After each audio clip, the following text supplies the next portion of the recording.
بسم اللہ الرحمن الرحیم۔ دماغ کی ڈائری میں سنبھال کر رکھنے والے ٹوٹکے۔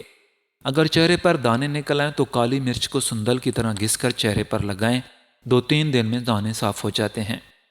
سردی لگ جانے کی صورت میں شہد کا استعمال تریاق کی حیثیت رکھتا ہے۔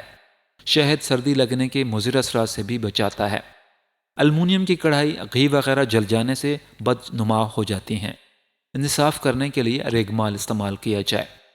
کپڑے سے پسینے کے دھبے دور کرنے کے لیے دھبوں کی جگہ پر تھوڑا سا امونیا لگا کر دھوپ میں رکھ دیں، دھبے دور ہو جاتے ہیں۔ ٹوتھ پیسٹ اگر چھالوں پر استعمال کیا جائے تو چھالے جلد ٹھیک ہو جاتے ہیں۔ کھانا کھانے کے بعد اگر بعد میں گنا کھایا جائے تو دانتوں پر میل باقی نہیں رہتا۔ اگر آپ کے چہرے پر کیل مہاسے نکل آئیں تو آپ گلیسرین لے کر اس میں 2 عدد لیموں نچوڑیں اور چہرے پر مساج کریں۔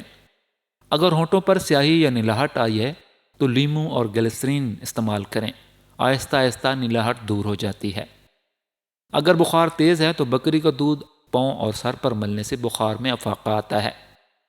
اگر منہ میں کوئی زخم نہ ہو اور بو آتی ہو، سمجھ جائیے کہ معدہ میں کچھ خرابی ہے۔ اگر کان میں پانی چلا جائے تو پیاز کے ار کی 2-4 بوندیں کان میں ڈال دیں، درد دور ہو جاتا ہے۔